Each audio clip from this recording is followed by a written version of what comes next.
ating gospel for today ay Mateo 2 verse 1 to 12.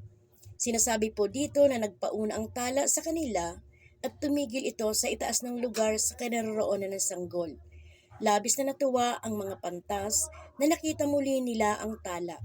Pumasok sila sa bahay at nakita nila ang sanggol kasama ni Mariang kanyang ina. Lumuhod sila at sumamba at binuksan ang kanilang mga mamahaling dala at hinandugan siya ng regalong ginto, kamanyang at mira. Sa kapanahunan may iba't ibang tala ang sinusundan ng mga tao. Ang tala ng pera o ng karangyaan o ng pleasure. Hindi naman sa Bethlehem ang tungo ng mga ito. Ano ang tala na sinusundan mo? Kung ang ating mata ay nakatingin lamang sa ating sarili, hindi natin makikita ang pagsikat ng tala sa kalangitan. Itaas natin ang paningin at sundan natin ang talang gumagabay patungo kay Kristo.